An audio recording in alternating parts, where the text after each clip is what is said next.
வணக்கம். கல்வித்துறையை பொறுத்த வரைக்கும் இதுல பட்ஜெட்ல இருந்த அந்த எதிர்பார்ப்பு அதை இந்த அறிவிப்புகள் பூர்த்தி செஞ்சிருக்கா? மிகப்பெரிய ஏமாற்றமும் நடந்திருக்கிறது மாணவர்கள் மத்தியில் அப்படின்னு பார்க்கும்போது 5 யூனிவர்சிட்டி டவுன்ஷிப்ல வந்து பார்த்தீங்கன்னா எல்லா பல்கலைக்கழகம் வரலாம், ரெசிடென்ஷியலாக இருக்க போகுது. பட் இதில் வந்து பள்ளிகள்ல கண்டென்ட் கிரியேஷன் அப்படின்ற ஒரு விஷயம் அது சார்ந்த ட்ரைனிங் கொடுக்கப்படும் அப்படின்னு சொன்னாங்க. அது அவசியமான ஒண்ணா? கண்டிப்பாக இந்த கண்டென்ட் லேப் வந்து தேவைப்படுது. ஏன்னா என்ன மாதிரி ஏஐ டூல்ஸ் வரப்போகுது, என்ன how they can use the AI properly, எங்கே எப்படி எவ்வளோ யூஸ் பண்ணுறதுக்காக தான் இந்த கண்டென்ட் லேபே வந்து கிரியேட் பண்ணுறாங்க. நிஜமாவே இதுக்கு வேண்டிய விஷயம்தான். ஏமாற்றம் சொல்லும்போது மிகப்பெரிய ஏமாற்றம் வந்து லாஸ்ட் 2-3 இயர்ஸில் பார்த்தீங்கன்னா எல்லா பொறியியல் படிப்பு, மருத்துவ படிப்பு, கலை அறிவியல் சார்ந்த எல்லாத்துக்குமே வந்து ஃபீஸ் இன்க்ரீஸ் பயங்கரமாக நடந்திருக்கு. வெளிநாடு சென்று எஜுகேஷன் பண்ணுறதுக்கு வரி சலுகை கொடுத்துருக்காங்க. பட் இந்தியாவில் பண்ணுறதுக்கு வரி சலுகை கொடுக்கலையே. என்ஐஆர்எஃப் ரேங்கிங் வந்து நீங்கள் 300 இன்ஸ்டிடியூஷன்ஸ்க்கு கொடுக்குறீங்க. அப்போ 300 இன்ஸ்டிடியூஷனில் படிக்கிற மாணவருக்கு இந்த பெனிஃபிட் கொடுக்கலாமே. மிக முக்கியமான விஷயம் வந்து வணக்கம்.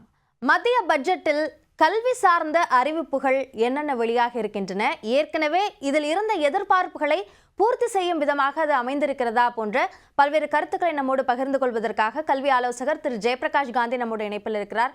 அவரோடு பேசலாம். சார் வணக்கம். இப்போ கல்வித்துறையை பொறுத்த வரைக்கும் இதுல பட்ஜெட்ல இருந்த அந்த எதிர்பார்ப்பு அதை இந்த அறிவிப்புகள் பூர்த்தி செஞ்சிருக்கா? அதாவது சில விஷயங்கள் கண்டிப்பாக பூர்த்தி செஞ்சிருக்கு. பட் மிகப்பெரிய ஏமாற்றமும் நடந்திருக்கிறது மாணவர்கள் மத்தியில் அப்படின்னு பார்க்கும்போது மாணவர்கள் எதிர்பார்ப்புகள் இப்போ வந்து நடந்தது, அதாவது அப்ரிஷியேட் பண்ணுற மாதிரி எதிர்பார்த்து நடந்ததெல்லாம் சொல்லலாம். அப்படின்னா நிறைய முக்கியத்துவம் இன்ஃப்ராஸ்ட்ரக்சர் டெவலப்மெண்ட்டு, இதுக்கப்புறம் வந்து ஹெல்த் கேர், இதுக்கெல்லாம் நிறைய பண்ணியிருக்காங்க. அதாவது இப்போ ஒன்று ஃபஸ்ட்டு புதுமையான விஷயம் என்னென்னா 5 யூனிவர்சிட்டி டவுன்ஷிப் வந்து கிரியேட் பண்ண போகிறாங்க. அந்த 5 யூனிவர்சிட்டி டவுன்ஷிப்பில் வந்து பார்த்தீங்கன்னா எல்லா பல்கலைக்கழகம் வரலாம், ரெசிடென்ஷியலாக இருக்க போகுது. பட் இதில் வந்து எந்த ஒரு அரசியல் ஒரு நோக்கு இல்லாமல் எந்த மாநிலம் நல்லா பண்ணுறாங்களோ அவங்களுக்கு கொடுக்கணும், எந்த மாநிலத்தில் வரப்போகுதுன்னு அதை அனௌன்ஸ் பண்ணல. இந்த டவுன்ஷிப் வந்து எந்த இடத்துல அமைக்க போறாங்க அப்படின்னு சொல்லல. பட் நாங்க என்ன சொல்றோம், கல்வி இதுல எந்த ஒரு அரசியல் இல்லாம எந்த மாநிலம் கல்வியில நல்லா பண்றாங்களோ அந்த மாநிலத்துக்கு முக்கியத்துவம் கொடுக்கணும். உதாரணத்துக்கு தமிழ்நாடு வந்து one of the top states for in education. So ஒரு யூனிவர்சிட்டி டவுன்ஷிப் வந்து கண்டிப்பா தமிழ்நாடுக்கு கிடைக்கணும். இது தவிர நம்ம பாராட்ட வேண்டிய விஷயம் பார்த்தீங்கன்னா இந்த girls hostel in every district, அதாவது பெண்களுக்காக ஒரு தனி ஹாஸ்டல் வந்து ஒவ்வொரு டிஸ்ட்ரிக்ட்லயும் வந்து பண்ணியிருக்காங்க. அடுத்தது வந்து டிஜிட்டல் டெக்னாலஜி மிகப்பெரிய லெவலில் எதிர்பார்ப்பு வந்து இருக்கிறதுனால விஸ்வரூபம் க்ரோத் வந்து இந்தியாவில் இருக்கு கண்டிப்பாக. Because we are moving towards digital India. அந்த இது பண்ணுறதுக்காக கண்டிப்பாக இந்த பட்ஜெட்டில் ஒரு வரவேற்கத்தக்க விஷயம் நடந்திருக்கு. Indian institute of creative technology அப்படி வந்து அவங்க வந்து they are going to set up, அதாவது ஒரு 15,000 இன்ஸ்டிடியூஷனில் வந்து கண்டென்ட் லேப் அப்படின்னு கிரியேட் பண்ண போகிறாங்க. இதுவும் பாராட்ட வேண்டிய விஷயம். அடுத்தது வந்து ஆயுர்வேதிக் மருத்துவத்துறைக்கு வந்து ஒரு முக்கியத்துவம் கொடுத்துருக்காங்க. 3 புதிய ஆயுர்வேதிக் நேஷனல் இன்ஸ்டிடியூட் வந்து ஓப்பன் பண்ண போகிறாங்க. ஆல் இண்டியா ஆயுர்வேதிக் இன்ஸ்டியூட் வந்து 3 ஓப்பன் பண்ண போகிறாங்க புதுசாக. ஒரு டிசைன் இன்ஸ்டிடியூட் வந்து பார்த்தீங்கன்னா ஈஸ்டர்ன் இந்தியாவில் வந்து பண்ண போகிறாங்க. அடுத்தது வந்து முக்கியமான இந்த ஏஐ, அதாவது செயற்கை நுண்ணறிவுக்கு முக்கியத்துவம், அதுக்காக வந்து ஒரு 500 கோடி ரூபாயில் வந்து ஒரு centre of excellence in AI enable teaching for education வந்து பண்ண போகிறாங்க. இதுவும் பாராட்ட வேண்டிய, ஏன்னா ஃபியூச்சர் வந்து செயற்கை நுண்ணறிவு சார்ந்தது லேர்னிங் இருக்கு போது. So AI enabled 500 crore centre of excellence வந்து ஏஐ ஃபார் எஜுகேஷன் வந்து எஸ்டாப்ளிஷ் பண்ண போகிறாங்க. இதுவும் பாராட்ட வேண்டிய விஷயம். அடுத்தது வந்து 3 national institute for pharmaceutical education இதுவும் பண்ண போகிறாங்க. ஸோ ஓவரால் பார்க்கும்போது கலை, அறிவியல் மற்றும் தொழில்நுட்பம், அதாவது இன்ஜினியரிங் டெக்னாலஜியோட மருத்துவ சார்ந்த கல்விக்கு வந்து ஒரு முக்கியத்துவம் இந்த பட்ஜெட்ல ஜாஸ்தியா இருக்கு. ஏன்னா இன்னொரு விஷயம் பாருங்க, நேஷனல் இன்ஸ்டிடியூட் ஆஃப், அதாவது அந்த அலைடு ஹெல்த் சயின்ஸ் அதுல அதிகமா கான்சென்ட்ரேட் பண்ணதுலையும், மெடிக்கல் இன்ஸ்டிடியூஷன்ஸ், ஆயுஷ் அது சார்ந்த விஷயங்கள்ல அதிக கவனம் செலுத்துறதுலையும் ஏதாவது ஒரு ஸ்ட்ராட்டஜி இருக்கு அப்படின்னு நினைக்கிறீங்களா? அது சார்ந்த கல்வியில அதிக முக்கியத்துவம் கொடுக்கணும்னு நினைக்கிறாங்களா? ஆமாம், கண்டிப்பாக அதிக முக்கியத்துவம் கொடுத்துருக்காங்க ஹெல்த் கேர் ரிலேட்டட் மெடிக்கல். அதனால தான் நீங்கள் பார்த்தீங்கன்னா national institute of mental health and neuro science, இது வந்து நம்ம வந்து NIMHANS அப்படின்னு சொல்லுவோம். இது பெங்களூரில் இருக்குது, ஒன்று தான் இருந்தது. இப்போ வந்து நீங்கள் பார்த்தீங்கன்னா ராஞ்சிலையும் தேஷ்பூர்லையும் அதை வந்து இன்ஸ்டால் பண்ண போகிறாங்க. இது தவிர வந்து national institute of hospitality will be also செட்டப்னு சொல்லியிருக்காங்க. அடுத்தது முக்கியமான விஷயம், ஒரு ஹை பவர்ட் எஜுகேஷன் பேனல் ஒன்று வந்து இது பண்ண போகிறாங்க, எஸ்டாப்ளிஷ் பண்ண போகிறாங்க, ஒரு committee to review the impact of new technology. So இது எல்லாமே வந்து ஒரு பாராட்ட வேண்டிய விஷயம். இன்னொரு பாராட்ட வேண்டிய விஷயம் வந்து 40,000 கோடி, அதாவது 40,000 crores இன் செமிகண்டக்டர் மிஷனுக்காக ஒதுக்கீடு பண்ண போகிறாங்க. இது ஒரு பெரிய விஷயம். இந்தியா வந்து is going to become a semiconductor hub அப்படின்னு. பட் இதில் வந்து எதிர்பார்ப்பு என்ன இருந்ததுன்னா, நம்முடைய தொழில்நுட்பம் கல்வியில், அதாவது இன்ஜினியரிங் சார்ந்தில் வந்து பார்த்தீங்கன்னா கம்ப்யூட்டர் சயின்ஸுக்கு ஒரு மோகம் நம்மளுடைய மாடல்கிட்ட என்றைக்குமே இருக்குது.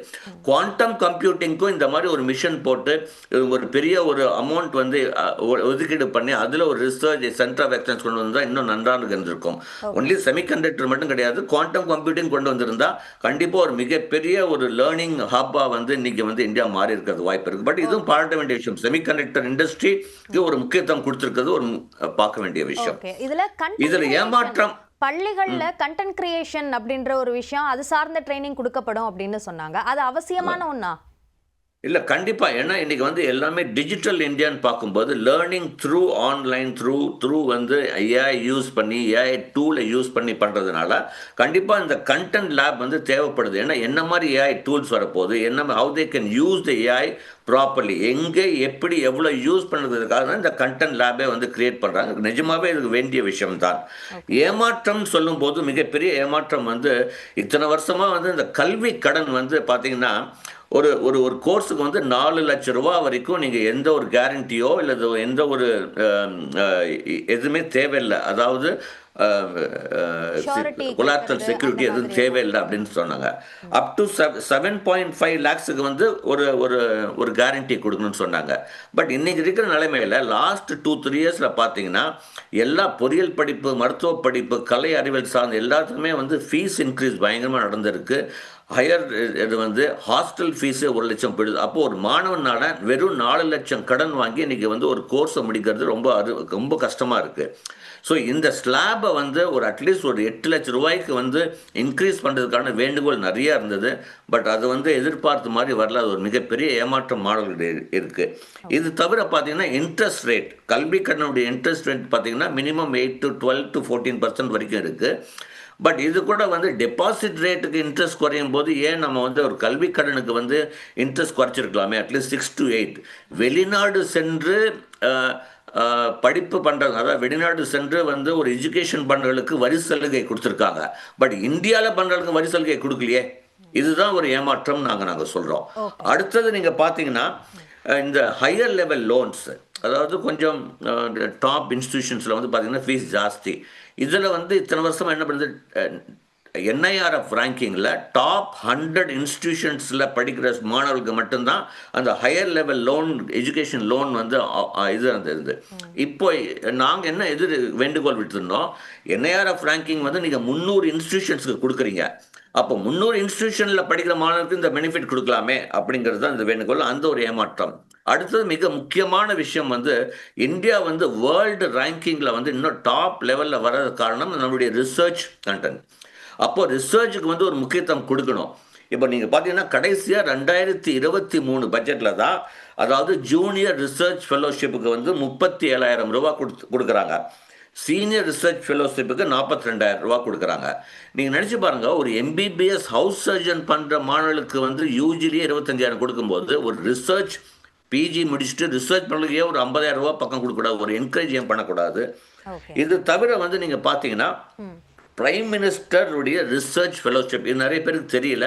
இதில் வந்து பிரைம் மினிஸ்டருடைய ரிசர்ச் ஃபெலோஷிப் வந்து 70,000 to 80,000 ரூபா கொடுக்குறாங்க. இது வந்து அட்லீஸ்ட் 1 லட்சம் ரூபா பண்ணால் இன்னும் நன்றாக இருக்கும். இது வந்து இந்த மாற்றங்கள், அதாவது ஒரு ரிசர்ச் ஃபீல்டுக்கு முக்கியத்துவம் கொடுக்க மாதிரி அட்லீஸ்ட் அடுத்த பட்ஜெட்டில் இது வழிவகுத்தா கண்டிப்பாக நம்மளுடைய ஆராய்ச்சியுடைய ஒரு இன்க்விசிட் டு டூ ரிசர்ச் வந்து நம்மளுடைய மாநில கண்டிப்பாக அதிகரிக்கும் நம்ம எதிர்பார்க்குறோம். நன்றி சார். மத்திய பட்ஜெட்டில் கல்வி சார்ந்த அறிவிப்புகள் குறித்த பல கருத்துக்களை எங்களோட பகிர்ந்து கொண்டீங்க. நன்றி திரு ஜெயபிரகாஷ் காந்தி.